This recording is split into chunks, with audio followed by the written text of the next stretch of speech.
The reason the major masses matter is because they take up the most space. And so, if you can really get a strong understanding of how the major masses are structured in relation to each other, you'll have a much easier time placing everything else. I think what's tricky for a lot of people with anatomy is it's just so many little moving parts. And if you can understand the bulk of what holds all those little pieces together, things are going to get a lot easier for you to handle. Now, I did say in the introductory video that I wanted to make sure that number one, we update the way we learn anatomy for artists, and also that we do figures that are of all different sizes and shapes.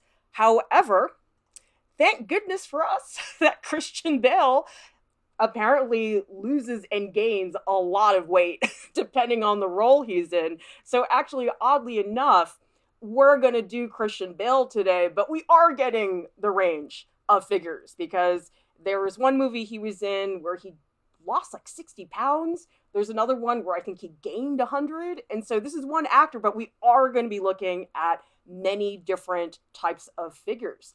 Hello, thank you guys so much for joining us. Ripple of Aqua, Heba, Camp Monkey, and Dylan. And those of you guys who are watching, feel free, jump in, ask me your questions, because we're going to start digging really deep today with the anatomy.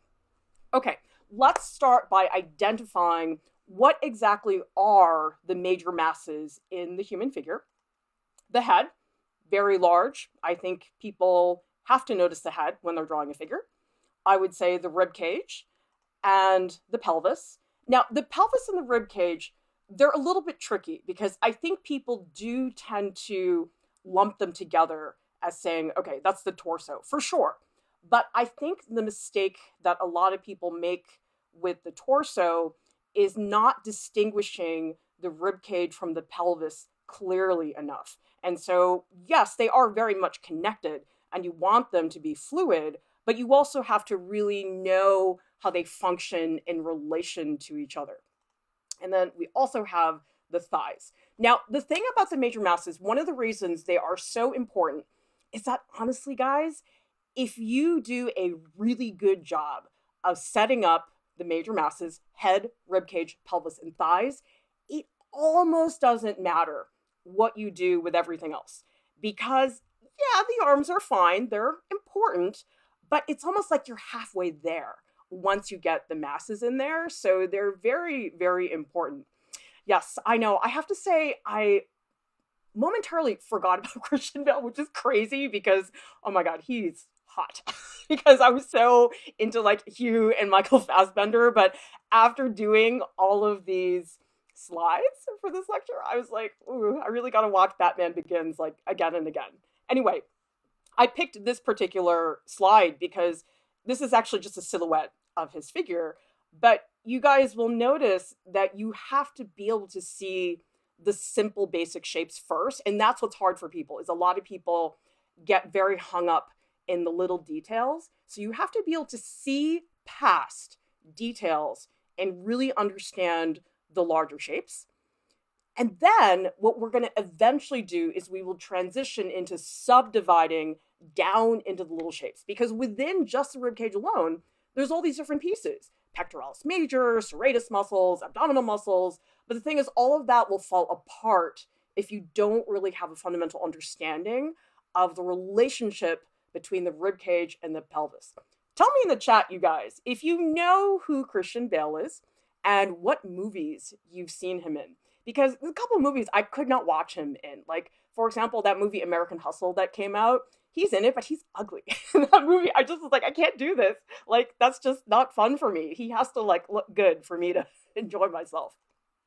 Okay, now, the thing about the major masses that you have to prioritize, you have to think about the angle of the major masses as opposed to the shape.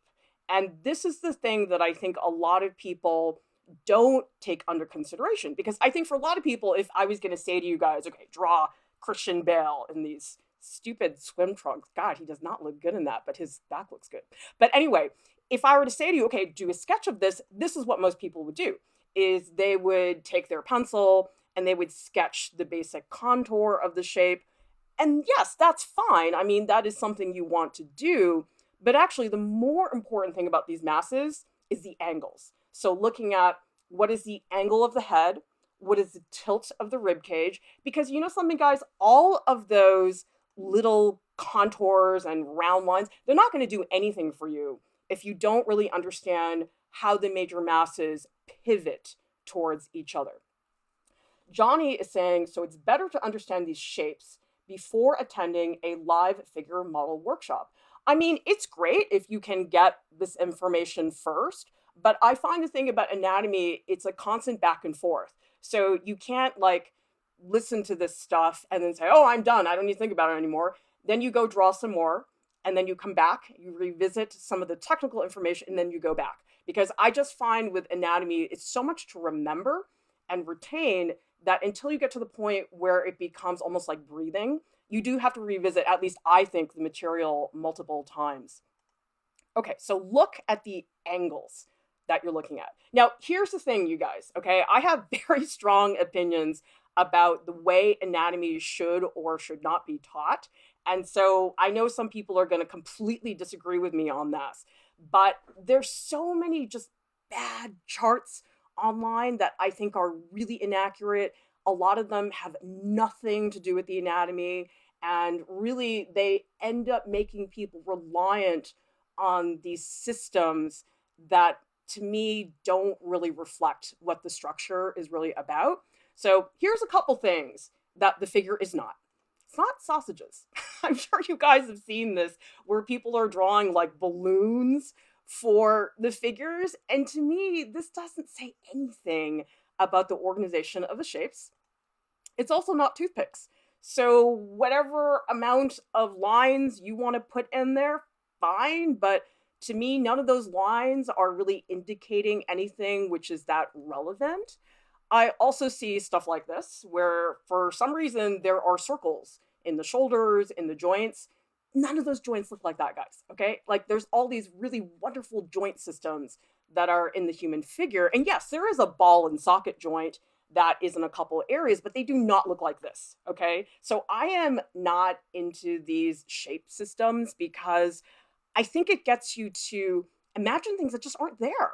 And I would much rather you guys be more reliant on your eyes. So much of anatomy is training your eye to identify particular parts of the anatomy. And if you're looking for these circles in the shoulders, you're not going to find them because they don't exist.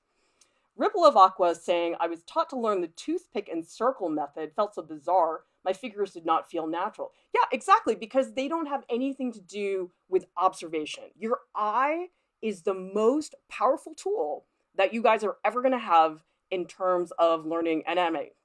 It's not this either, okay? This looks like some funky, bad 80s music video. So you don't need any of these shapes, guys. It's not going to help you. Plus, like, why would you do that? Why would you put all these stupid shapes on Christian? Like, he looks so much better when he doesn't have them. Okay, found this perfect photo of Christian as Bruce Wayne. Oh, he's so good in that movie. The human figure, it's not a stack of blocks. And this is where I think a lot of people make a lot of assumptions that just are not true. A lot of people think, oh, okay, well, if somebody's standing up, they must be very straight. But they're not. Like somebody who's just standing upright in a pretty relaxed, casual position, you're actually not that straight at all. There's actually a lot of angles. It's just that they're a little bit subtle. And so unless you know to search for those angles, you're just not really going to see them. Nanika saying, struggled so much with anatomy because of the marionette, couldn't see big shapes.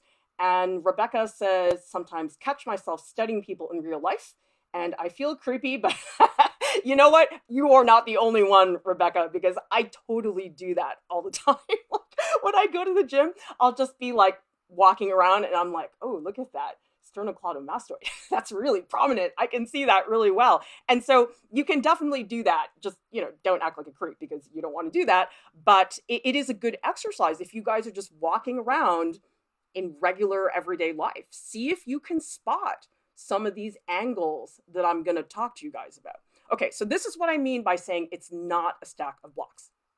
Basically, if somebody's just standing there, the head pretty much sits up straight. I mean, obviously, if you crank your head this way, something changes, but that's pretty much the resting position for the head. The neck is what I think people really get thrown off by because the neck actually tilts forward. A lot of people, I think they associate the neck as being like the trunk of a tree, that it just holds up the head. And yes, it does do that, but there's a tilt that you have to know to look for. Camp Monkey is saying, I was taught the proportions of the body, 7 of their head size tall. Never made sense to me. I have a system like that because to me, it just did not work to portray the actual body. Yeah, there's a lot of systems out there. Like I went to a school where they said it's 7.5 heads tall. So if you took 7 Christian Bale heads and lined them up, stacked them on top of each other, in theory, they're saying that would be how tall his whole body is. But the thing is, you can't do that because there's so many people who just don't fit those systems. Like I would imagine if you tried to put that system on somebody who was like a basketball player or one of those like really tall, thin fashion models, it totally does not work.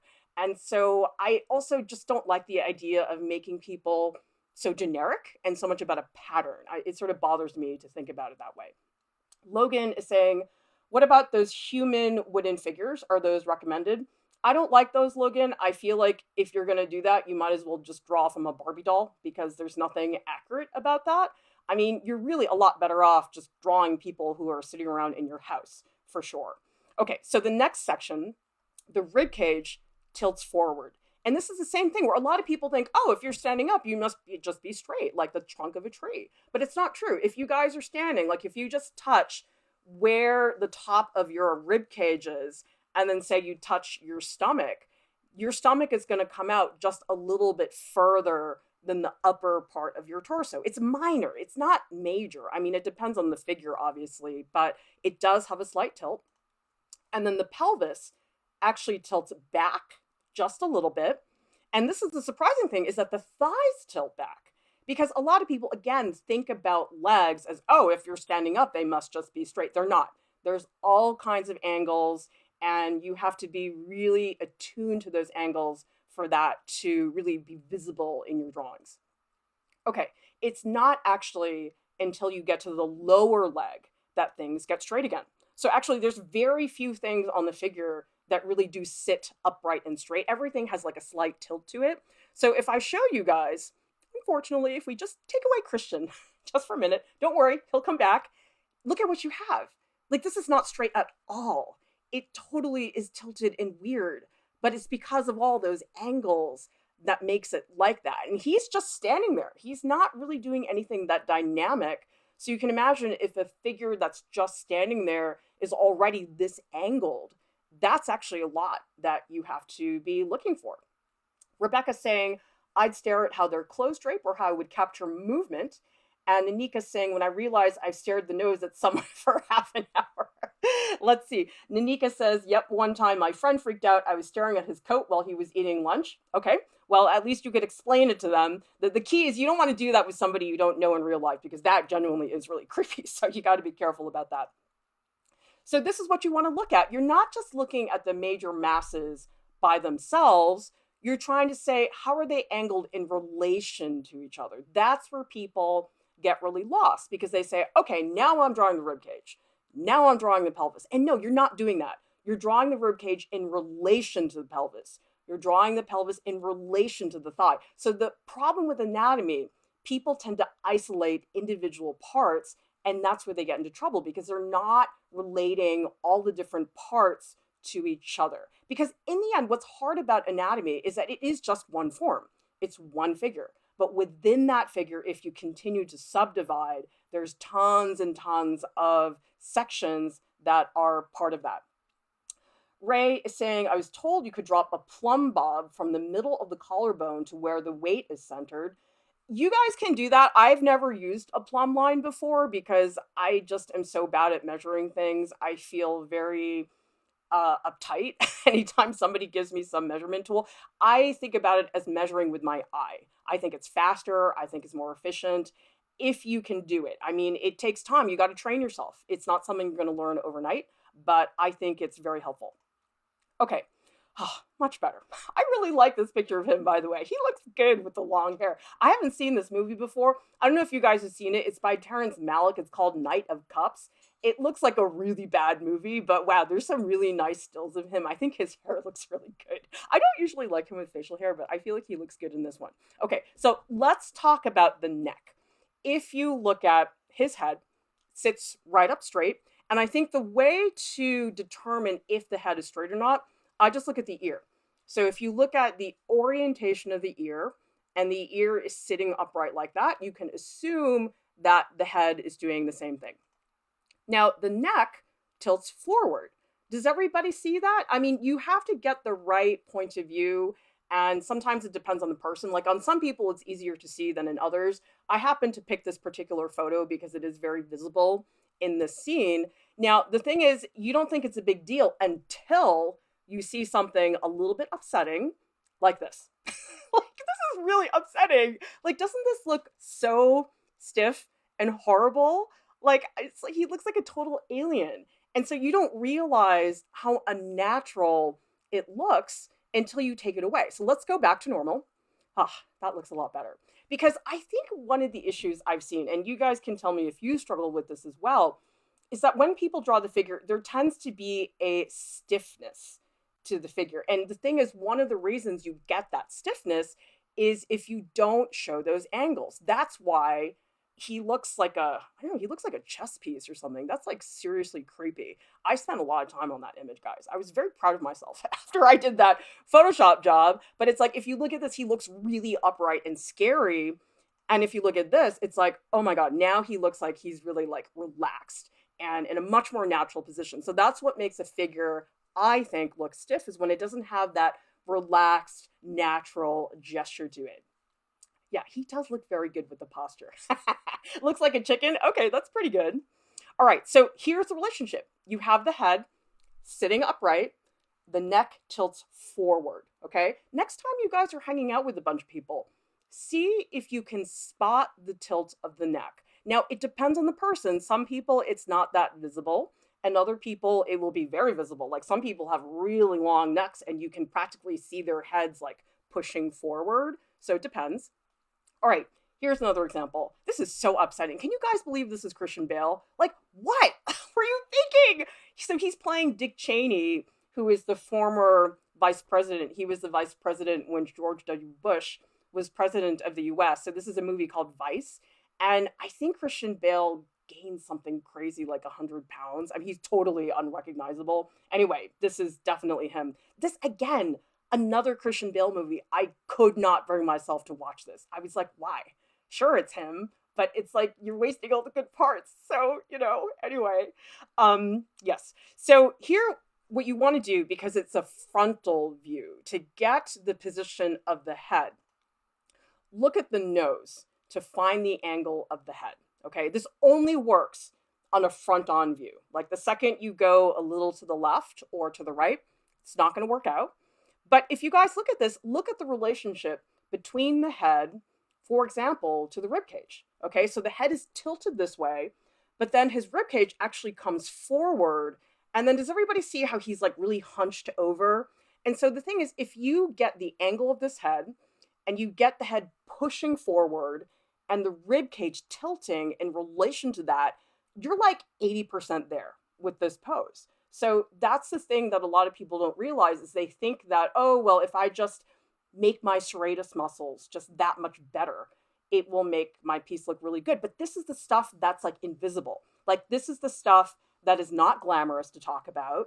It's not fun for a lot of people to talk about all this fundamental stuff sometimes, because serratus muscles are just way more glamorous, but they don't make the drawing. That's the issue.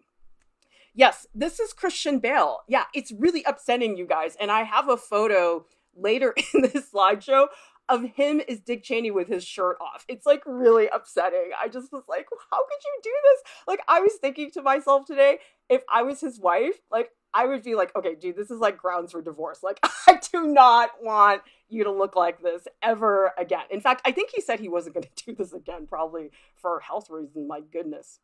Okay. Much better. Okay. It was a little bit alarming to like see him dressed like that. He looks really good in Batman. Okay. So if you guys take a look at this photo, the tilt of the neck is not that obvious. Okay. The one we saw where he had the really, nice long hair, it was really clear. Here, not so much, especially because he's wearing clothing. It's a little bit obscured. And so you got to work a lot harder to actually see that. Let's see. Terrence says, I put the fun in fundamental. Oh, that's cool. Well, I'm glad to know I'm not boring you guys to death. That's one of the reasons it's fun for me too, because wow, I have a good time looking for slides, but also you guys pay attention way more when I act stupid. So there you go. Okay, so you look for the tilt. That is what you need to search for. So here's what you do. You look at the neck, you say it tilts forward, and then you go down and you look at that. Okay, so the neck goes this way, rib cage goes this way. They're doing the opposite. Okay, you don't say, here's the rib cage, plunk the neck on top. It is not like that. It's not a stack of blocks. You have to look at how they're angled in relation to each other. Johnny is asking, is there a way to identify the forward tilt of the rib cage? I mean, a lot of it, Johnny, has to do with the pelvis as well, because once you see the pelvis going the opposite way, then the tilt of the rib cage becomes a lot more visible. So it depends on the person, but I have a couple examples to show you guys in a little bit.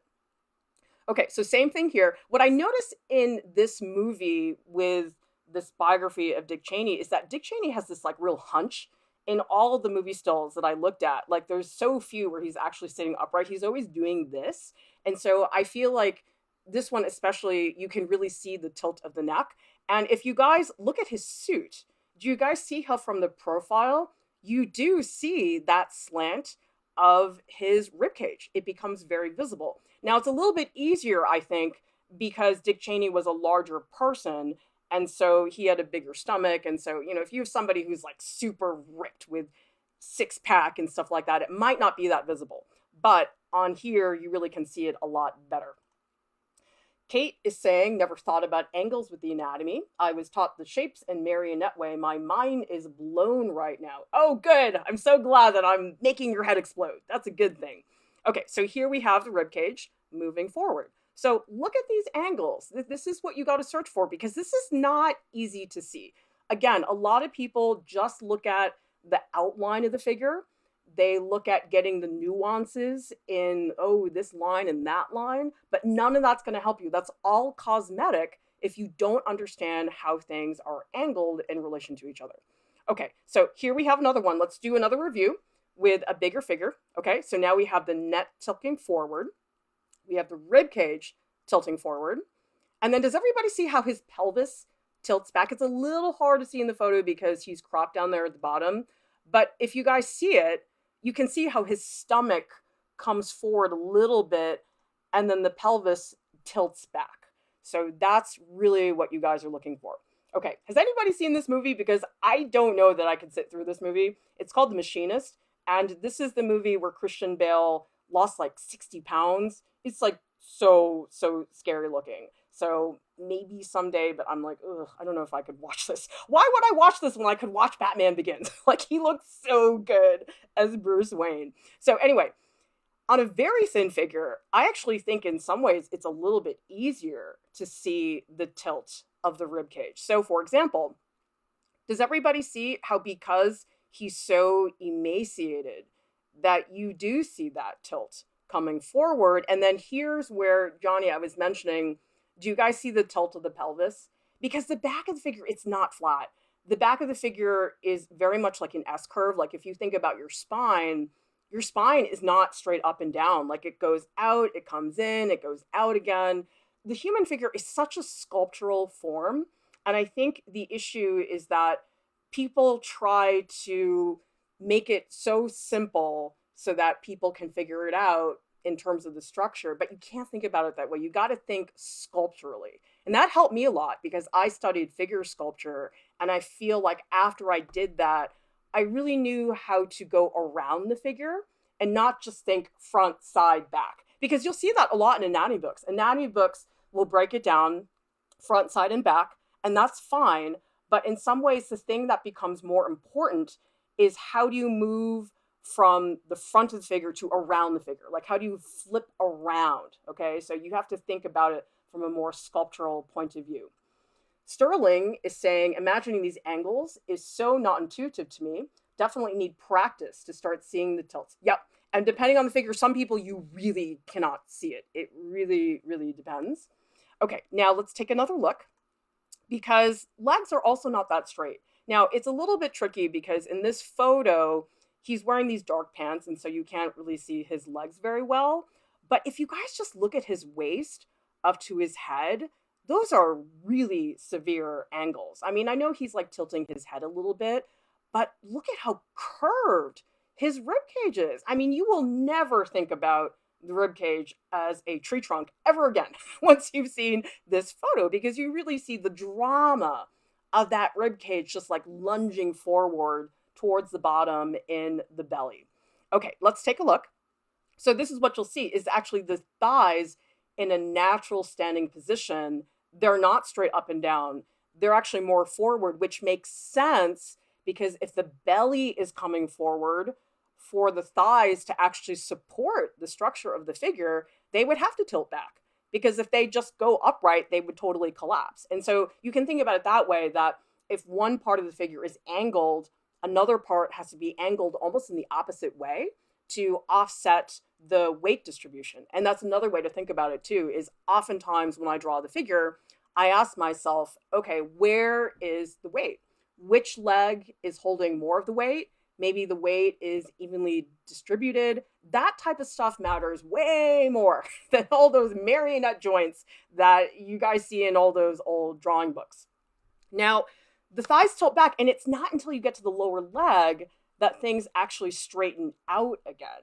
And even then, it's not that straight because the way the muscles are organized on the lower leg is not very even at all. And we'll get to that later on when I actually start digging into individual leg muscles. But that's what you need to anticipate on the legs, is that the thighs tilt back and the lower leg goes down straight. Daily Gouache is saying these curves help us stay balanced, I imagine. Exactly. Like if you think about the balance issue, it totally makes sense after a little while. And Camp Monkey is saying weight distribution is such a good thing to think about. Yeah, and it's very helpful because sometimes what I'll ask students to do, they never want to do it. So I just do it and then they do it. Eventually, I say, okay, look at the pose that the model is in. And I want you guys to get in that same pose and tell me where you feel the pressure. Is the pressure in your left foot? Is it in your knee? And if you can think about that physical experience of the pose, what is languid, what is strong, what is very tight, I think that's also helpful as well. Nanika is saying the calf has a very sharp angle, right? It's not so much the sharpness of the angle, it's that the calf is like, well, so the calf is called the gastrocnemius, in case you guys were wondering. It's just like a really big, beefy muscle. And then the muscle that's underneath it, which is called the soleus, is like really flat and strappy. And so it's sort of an awkward distribution because it's very uneven. You have this big, like beefy section at the top, and then the bottom gets really thin. And so that's mainly this thing that I see in the lower leg that tends to look very strange and uneven when you take a look at it. GTM saying, I had a teacher say that the human body is a squiggly line with some bones and organs in it. Okay, I guess that's one way to look at it. Okay, so here's that horrible picture of Christian Bale as Dick Cheney. And actually, they said that they cut this scene out of the movie. I can't remember why. But even on the larger figure, for whom the masses are a lot more pronounced, the key to getting these angles, you guys, okay, so first of all, you got to see them. That's step one. Until you see them, you can't really do anything. You have to exaggerate the angles, okay? So here's what I mean. If we look at Dick Cheney, okay, he's standing upright.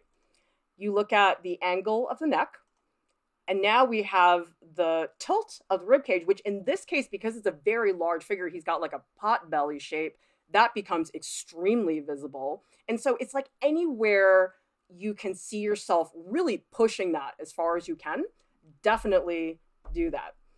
Nanika is saying, why, Clara? Yeah, I don't know why. I'd be so like mad.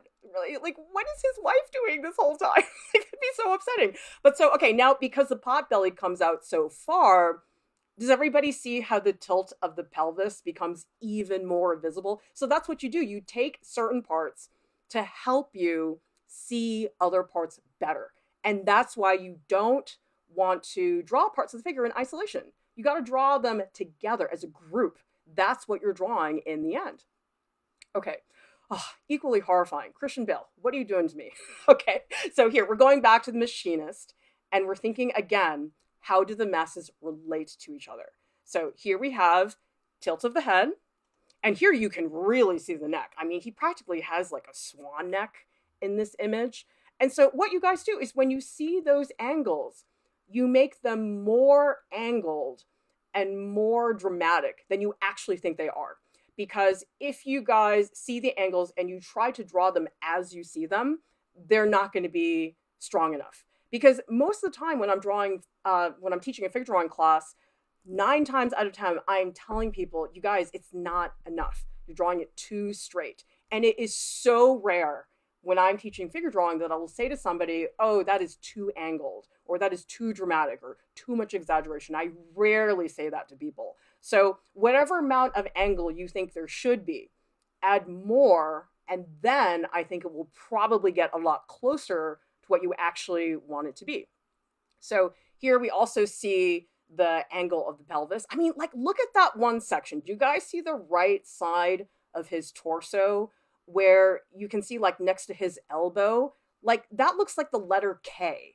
You would never imagine that a ribcage and pelvis looks like that, but it can. I mean, if you have a figure that's very thin, all of those angles become 10 times more pronounced. Okay, let's take a look. So again, okay, good. We took away scary looking Christian temporarily. I mean, look at these angles. It's so all over the place. And people think, oh, a standing pose is straight. It is not straight.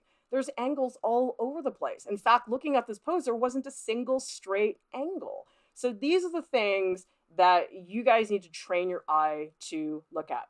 So here's your homework assignment.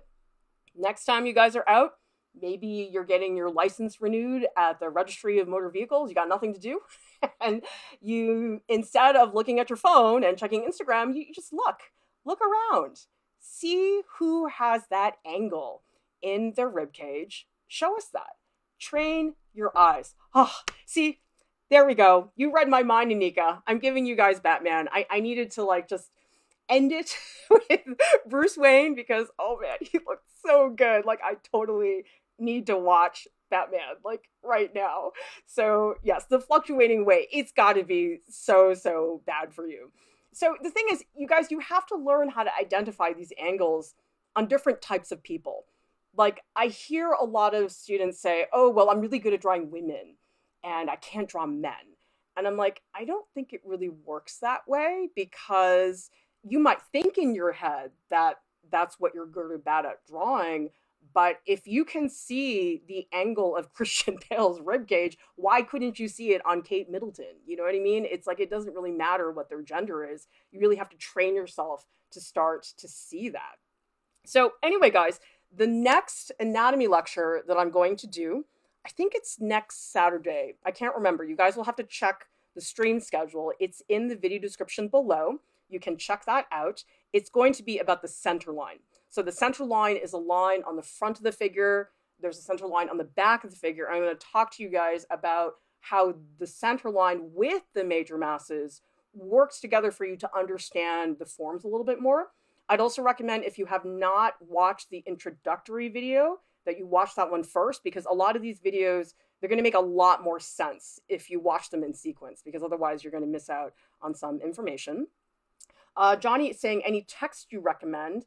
I would say the one anatomy book that I find very helpful is called Artistic Anatomy, and it's by Dr. Paul Richer. So I'm going to put that right in the chat. Artistic Anatomy by Dr. Paul Richer. And the great thing about this textbook is that, number one, it's not expensive. I think it's like under $20 paperback on Amazon. And it's got a lot of text, but I don't use it for the text. I use it because the diagrams are really simple and easy to read. A lot of the other anatomy books, I just find too many photos. It's too complicated. I like to keep it more simple so you can see past all that extra stuff. So you guys can check that out. And I'm hoping that at some point we'll have timestamps and everything on this video later so you guys can get all that information. So if you have not explored artprof.org, I recommend that you guys check out our main site where we have more free goodies for you. And I hope you will subscribe to our channel and join the ArtProf family. By the way, we just opened a new Discord server. So if you want to have dorky conversations about art with me and the ArtProf staff, join us. The invite is in our Instagram profile link. It's also in the video description below. So I hope you guys will hang out with us there. And thank you so much to our top Patreon supporters who make everything possible. Thank you guys for all of your great comments during the stream. Everybody stay safe. I will see you next time.